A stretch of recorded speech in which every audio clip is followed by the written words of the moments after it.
On behalf of Indira Gandhi National Open University, myself, Subhashish Maji, Professor in Mechanical Engineering of School of Engineering and Technology, welcoming you for this interactive lecture session, that is conflict management. In fact, we had already discussed the types of conflicts and the sources of conflicts and processes of conflict in our earlier lecture. So today we will see that what are the different theories are there and how the conflict process occurs and how it is being resolved. This topic is from Advanced Certificate in Power Distribution Management, and this is from the course Power Distribution Management, and the course code is BEE003. Let us discuss with the meaning of conflict. Conflict is a natural disagreement amongst individuals or groups that differ in attitude, beliefs, values, or needs. It has both positive and negative sides. Conflict may be needed at times. It helps to raise and address problems, helps people to be real and learn how to recognize and benefit from being different. But in general, conflict is perceived as a problem which hampers productivity, lowers the morale, and continued conflict resulting in inappropriate behavior. Now, conflicts are inevitable. That may be in between two individuals.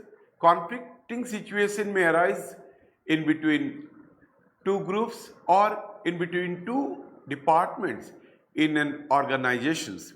And we had also discussed the reasons for having a conflicting situation. Maybe interpersonal behavior. If you think of a manufacturing process, different departments are involved for carrying out different activities. So if the resources are not available in that situation, conflicts may also arise. Conflicts may also arise due to lack of communications. Communications has to be flown in an organizations in order to avoid the conflicting situation. The modern management authorities, they are leveraging the power of information and communication technologies for smooth conductions of different organizations in any manufacturing process or service organizations and so on. Now, this is the figure, you can say it is a nice picture where conflicting situation arises because of the disagreement of the two individuals. Why there will be conflict between the two individuals? Because we know that the values, perceptions, needs, way of thinking and their way of doing the work are different from others, and in turn, because of those differences, there will be conflicting situation in between two individuals or in between two groups or in between two organizations and so on. So today we will discuss different theories of conflict framework and how to resolve it we will discuss. Defining conflict, conflict may be defined as a process that begins when one party perceives that another party has negatively affected or is about to negatively affect, sometimes that the first party cares about. Effects of conflict. As a result of intergroup conflict, some positive changes that may occur within the group involved. How it is possible for a conflict which results in positive changes in the organizations or in the group? Here let us take some example that Suppose in an organization they want to introduce a new product. For that they will invite different groups like production group or marketing, sales, finance, purchase department, inventory control department. So there will be a discussion how to restore a positive environment for launching that program. So different views may come from different departments and they may discuss, and some positive thinking will also come out due to the conflicting situations discussion, and the authorities will be able to utilize the positive things for the growth of the organizations as well as launching of a new product. Now, if there is conflict, there may be group cohesiveness increases, the group becomes task oriented, and the group will be knowing what exactly they have to do, because sometimes the departments or groups are interlinked. Leadership becomes more directive, organizational structure becomes more rigid, and group unity is stressed. Prolonged group conflicts cause the negative changes in relationship between groups. If the conflicting situation is prolonged for a longer period, then definitely it will not be a good sign for the growth of the organizations. In that case, groups become antagonistic towards each other, perceptions are distorted, communication ceases to exist, and groups apply double standard. Some potential benefits of intergroup conflicts. Conflict clarifies the real issue. If there is any discussions for resolving the conflicts in between the two groups or in between two departments, they will understand what are the real issues are there in carrying out their jobs, and definitely if the management knows the real issues, they will take the corrective measure for the growth of the organizations so that they can fulfill their mission and visions as per their specified target. Conflict increases innovation. Some new ideas may come out due to the discussions in a conflicting situation. Intergroup conflict solidifies the group. Conflict serves as a catharsis. Conflict resolution solidifies intergroup relationship. Now, this is a graph. In this graph, you will see the conflict and unit performances. As you all know that the modern management theory says that conflicting situation may not lead in dysfunctional conditions in an organization. It may be good for the growth of the organizations.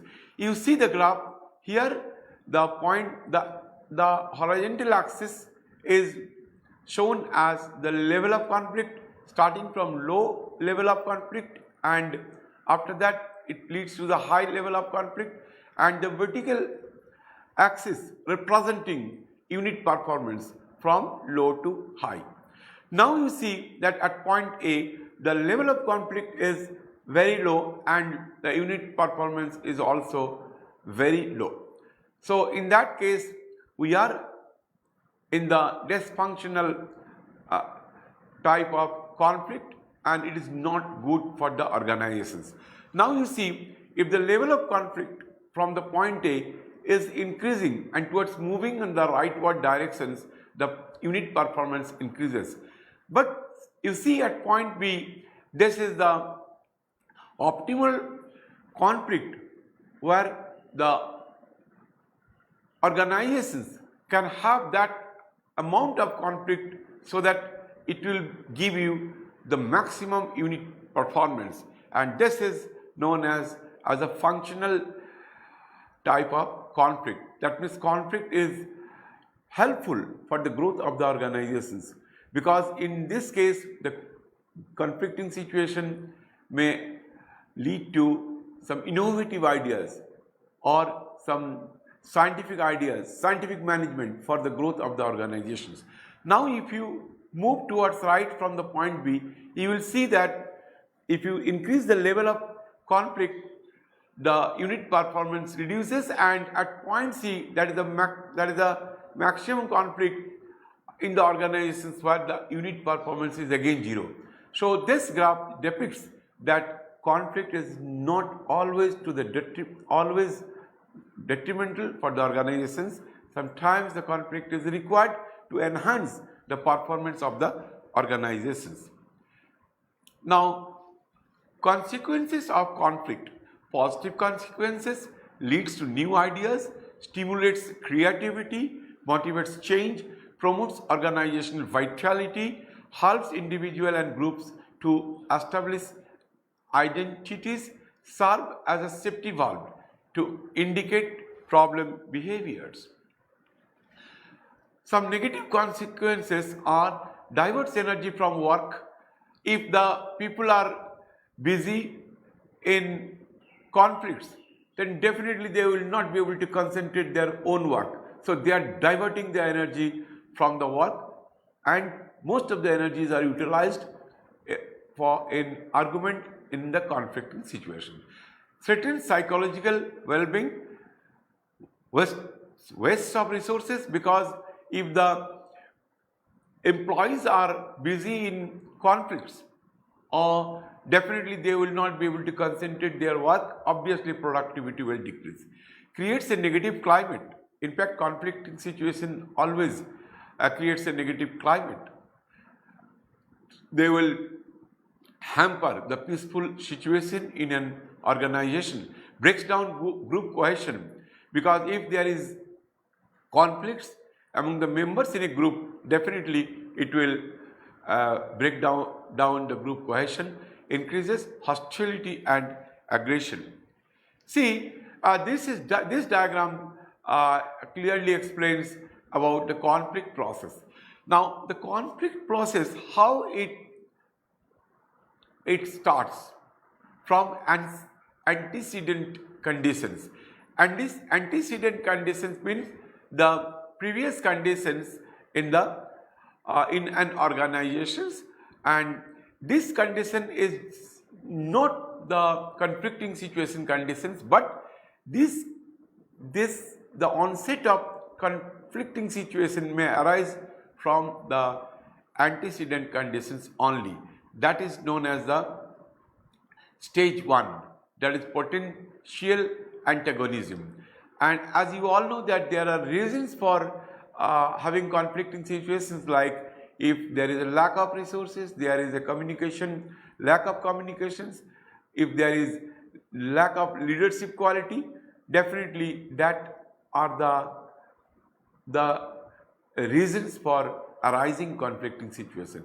Second stage is just people smells or realizes, or they will understand that yes, the situation is not good, and they will realize that other groups are not having the interest of the other group. Two groups. One group will think that other groups are against them, and after that, this is the cognition and personalizations stage, that is stage 2, and after that, when they will think more and they will felt conflict, that they will really felt that yes, there is a conflicting situations and there is interpersonal differences, there is a difference of opinion between the groups or between the two departments. Then the third stage is manifest conflict. In this situation, the conflict handling behavior, the management strategy, stimulation or resolutions. Now, if conflict is good for the organization, the management will definitely allow for this conflicting situation to continue, so that the outcome will be benefited for the growth of the organizations. If the management feels that it is a dysfunctional conflicts, it will not give any positive results for the organizations, then definitely they will try to resolve the conflicting situation, and the stage 4 is the consequences, the outcome, that is the aftermath. And this is the conflicting situation, the process, how it occurred from the initial stage to the final stage. Now, for this model of conflict resolutions, see, this is the 5 stage, that starting from routine group interaction, just they start the interactions. Now, while having interactions, there may be ideological differences between the two individuals, or in between the groups, or in between the departments. There may be differences of opinion, their values, perceptions, and their efficiencies or their way of thinking are different. So that is the stage for disagreement. After, when the disagreement continues and the people or the groups, they feel that other groups are behaving just like an enemy, they are not as per their own interest, then definitely that will lead to the confrontation zone. And next is escalation. Escalation is there are a lot of fighting, lot of argument, and that is the 3rd stage. After that, while having argument, they may reduce their energy because of hot discussions and so on.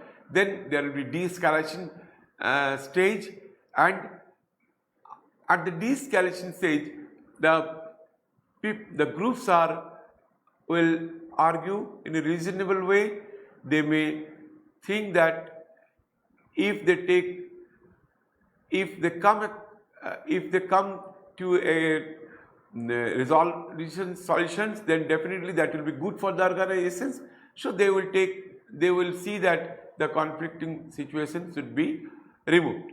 And next, after that, they will come to the resolutions, and resolutions to again routine group interactions. So this is the 5 stage, the stages for forces model of conflicting resolutions.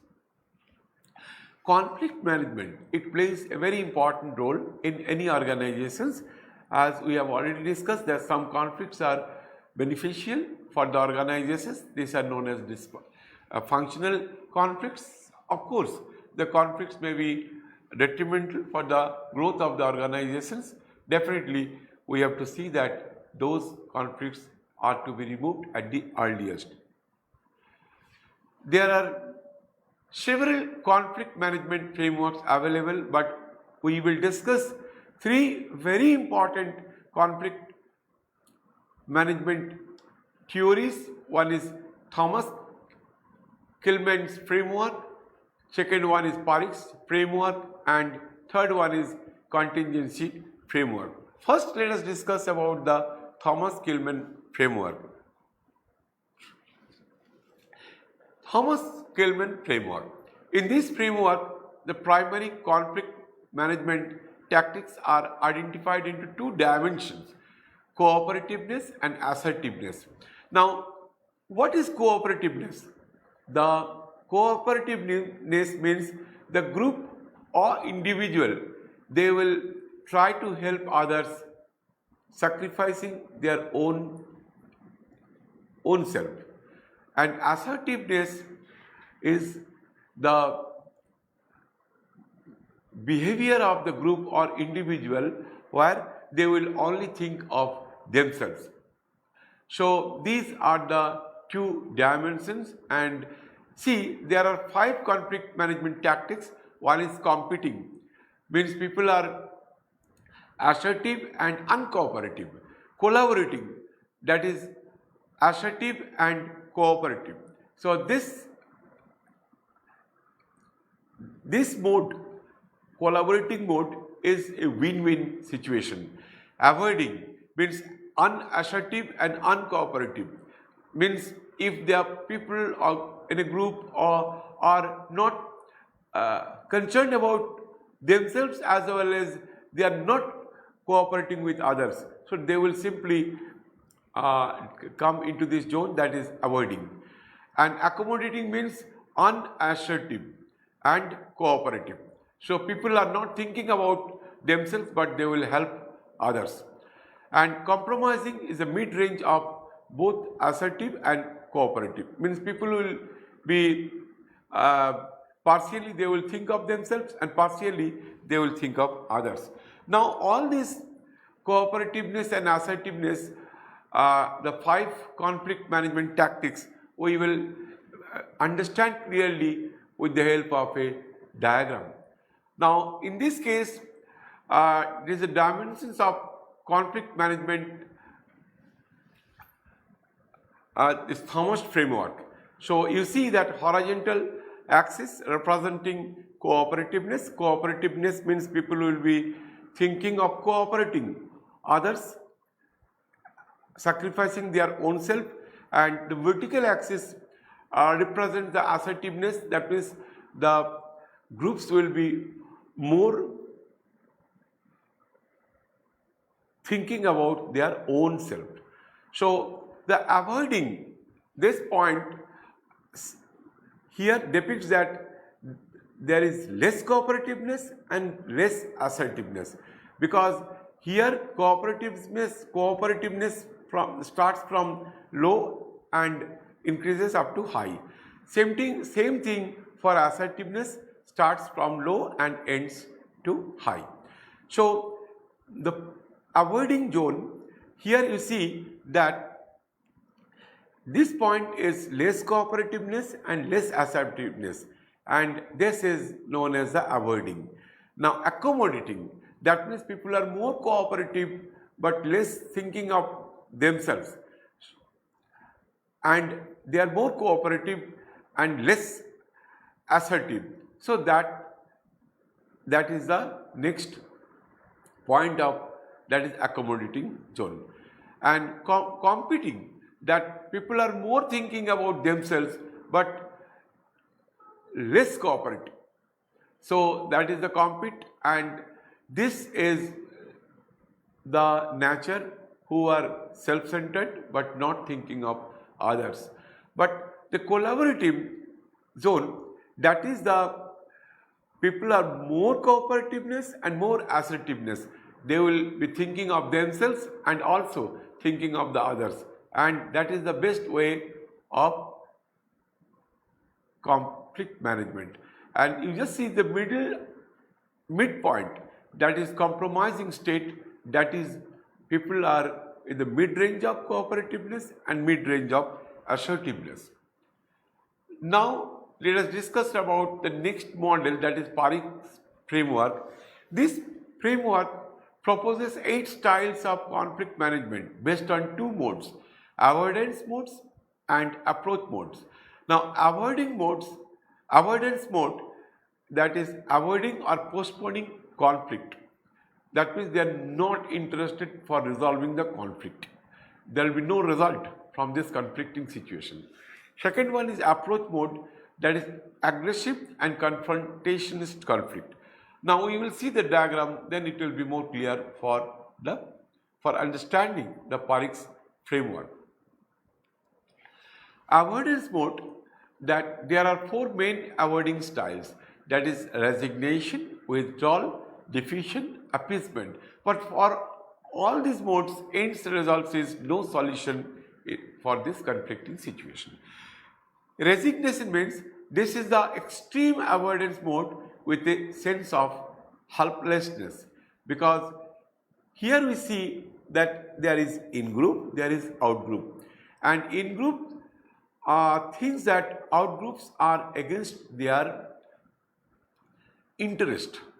So if the out-groups are very much adamant and unreasonable, then in-group people simply withdraw as a with helplessness, that is known as the resignation. Withdrawal, in this form of avoidance, the attempt is to get away from the conflict.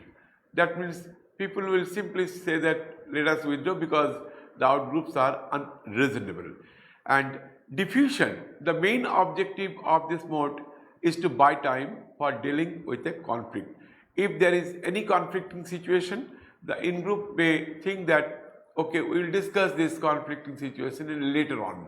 So they will simply buy time, and this is the diffusion modes. Appeasement. The main objective is to buy temporary peace. As a result, conflict remains unresolved and the situation deteriorates further. Now, approach mode. There are also 4 styles under this mode. One is confrontation, compromise, arbitration, and negotiation.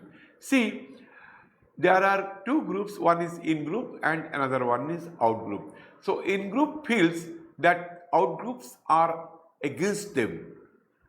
They are not thinking of in-group's interest.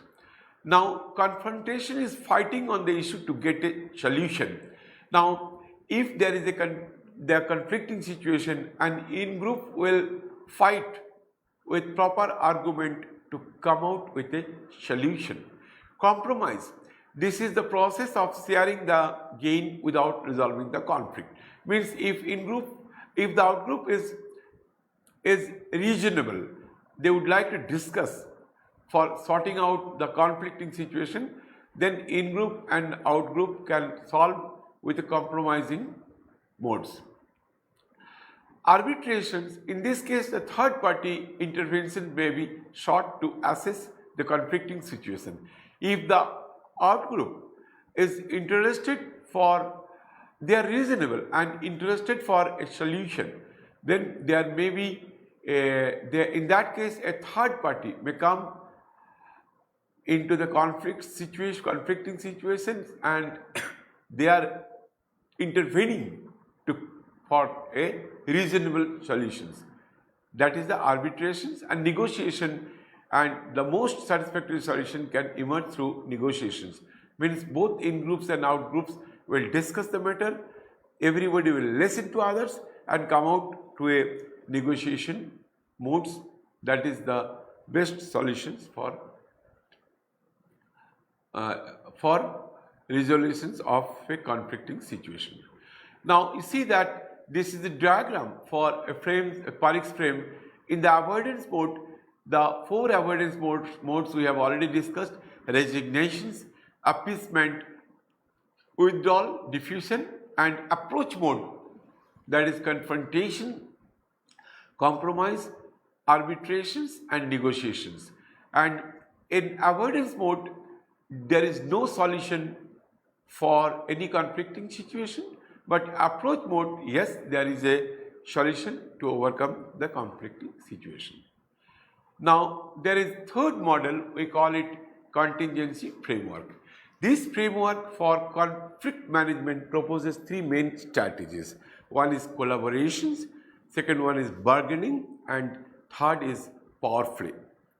Now see, for this contingency framework is very important when the in-group cohesiveness is there. Now collaboration, obviously it is the best suited when relationship between parties is of interdependent nature and cost of unresolved conflict is very high, and organization supports the open expressions of disagreement. We have already discussed that sometimes the management also encourages for a conflicting situation, because if there is any conflicting situation, there will be a lot of discussions for different issues and some innovative ideas. Some good strategic technique may evolve out of that, and that is the come out with a proper discussions. And of course the collaboration is the best suited when the relationship between the parties is of an interdependent nature and cost of unresolved conflict is very high. Bargaining works fine when parties are interested in showing adjustment, but while discussing in a bargaining situations, people are more interested about their own issues which they are raising for solving this through bargaining mode.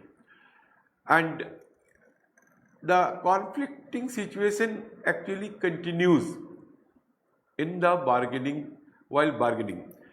But power play is used to deal with conflict through striking balance between competing force, and this strategy works well with people who are well versed in using power tactics.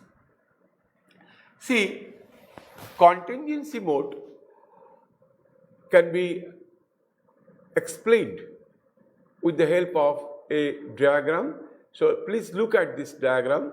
So here the in-group integrations, because if the group is cohesive, then definitely it will be helpful for resolving any conflicting situation. But if group is broken or there is not cohesive, there is less cohesiveness inside a group, and definitely that group will not be able to solve any conflicting situations. So group members have to be very well knit. You know that while playing in a cricket match, if the individual players they perform well, even though they may not win the match, but if the group is cohesive and there is in-group integrations is very high, then definitely, even though the performance of different players are moderate, but the team is winning. And here the x-axis is representing in-group integrations, and in the x-axis it is starting from low and increasing to a high in group integrations. In the vertical axis as representing criticality of conflict issues, here also starting from low to high. Now you see that the in-group integrations plays a very vital role. Now if the conflicting situation they would like to have resolutions for this conflict in negotiation mode, in that case the negotiation mode we can arrive for a high in-group integrations and high criticality conflict situation, but they will reach to negotiations through compromise.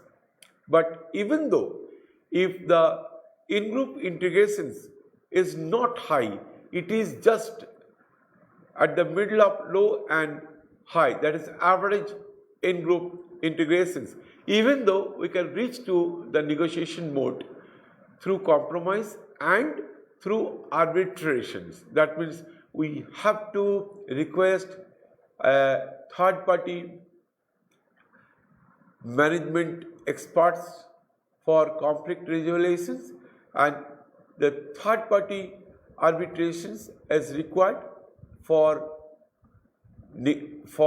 arriving negotiations mode through discussions in group and out group.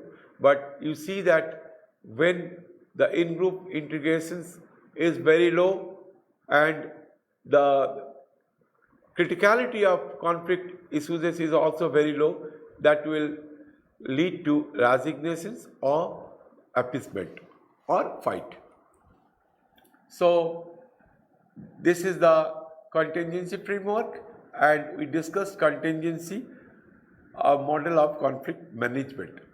Now conflict prevention, stimulating productive conflict. See, sometimes the conflict is good for the growth of the organization, so we have to stimulate. Most of us since childhood have been taught to avoid conflict and even disagreement. When we, in our childhood, we remember that when we used to go to school, our parents used to say that don't fight with each other, don't make any argument with your teachers, with your friends. Those are very bad. And whatever teacher used to say, we used to agree because we have got instructions from our parents that we should not fight, we should not argue, there should not be any conflicting situations due to our behavior, so we have to deal with that. However, the tendency to avoid conflict is not always productive, and there are times when there is a need to stimulate conflict. So this is the third party negotiations for resolving the conflict situations. Here you see that there are two individuals are fighting and third party arrives for resolving the conflict situation, and generally third parties are experts in conflict management. Now we have to know that where conflict situation is needed, we must know. So the following may be taken as signs where conflict stimulation is needed. Conflict stimulation is required for enhancing the productivity of the organizations or for the growth of the organizations so that it can fulfill its mission and vision to achieve its pre-assigned states. The organization is full of yes men. That is not good for the organizations. Managers put too much emphasis on harmony and peace. People are afraid of hurting the feeling of others. Popularity is given more importance than technical competence. People show great resistance to change. New ideas are not forthcoming, and there is an unusually low rate of employees turnover. So these are all causes and causes bad for the organizations, and these situations are detrimental for the growth of the organization. So we must implant in conflict so that they will be more vibrant and they will be more energetic and they will be more enthusiastic for performing their duties so that the organizations can achieve their goal. So once the need has been identified that there should be a conflicting situation, so these are the technique: manipulate communication channels, that is deviate messages from traditional channels, repress information, transmit too much information so that conflicting situation arises. See, for smooth conductions of the activities of the organization, communication is playing a vital role. But too much information and too much communications as well as too less communications is also not good. So transmit too much information, that means that a conflict situation may arise. Transmit ambiguous or threatening information. Then second is alter the organization structure, redefine jobs, alter tasks, reforms units of activities, increase the size of unit, increase specializations or standardizations, and add, delete or transfer organizations member and increase interdependence between units. You know very well that if any transfer takes place for any employees and he has to go to a remote place, definitely the employees will not be happy and he will be in a conflicting situation. Third is change personality characteristics of leader. If the leader is doing very good, then he will be asked to behave in a way so that there will be a conflicting situation and create role conflict and develop role incongruences. Now, resolving inter-party conflict. Failment strategies of intergroup conflict resolutions, namely conflict avoidance. That means you have to avoid the conflict diffusion, conflict containment, and conflict confrontation. See, conflict avoidance means ignoring the conflict. This strategy is represented by the absence of action. As a manager, just ignore the situation, conflicting situation. However, when we avoid Searching for the causes of conflict, the situation continues and worsens over time. Imposing a solution. This strategy consists of forcing the conflicting parties to accept a solution. That means the management will impose a solution and they will discuss among the groups, and most of the cases it succeeds. Conflict diffusion strategies, you see, they have to sit together, and smoothing is one way we can deal with conflict. Is to try to, one way we can deal with conflict is to try to smooth it over by playing down its extent or importance. We may try to pursue the groups that are not so far apart in their viewpoint as they think they are, and try to pat group members whose feelings have been hurt and play down the importance of the issue. By smoothing the conflict, we can hope to decrease its intensity and avoid escalations or open hostility. Appealing to superordinate goals. This is a very good way of tackling conflicting situation. We can diffuse conflicts by focusing attention on the higher goals that the groups share or the long range aims that they have in common. This tends to make the current problem as insignificant, because any organizations may have their own goals to fulfill, and if there is any conflicting situation, the manager will come and they will say that, look, you are discussing with a petty issue, we have to think for the organizations, because if the organization survives, then we will be benefited. Conflict containment strategies, so using representatives. So sometimes what happens that if there is a conflict situation in between among the several groups, then it is not possible to call all the members in the group, and definitely if we discuss, that will be a chaotic situation. In that case, we have to invite the group representatives, and the management will only discuss the representatives of different groups to sort out the issue. This is a good way of technique for resolving the conflicting issues. Structuring the interactions. Some managers assume that one way to decrease conflict is to increase the amount of contact between the groups. So they will feel that there will be more contact, but sometimes what happens, if they allow for more contact, then they will enhance the conflicting situation. The bargaining. Bargaining is the process of exchanging concessions until a compromise solution is reached. Bargaining can lead to the resolutions of a conflict, but usually without much openness on the part of the group involved and without much real problem solving.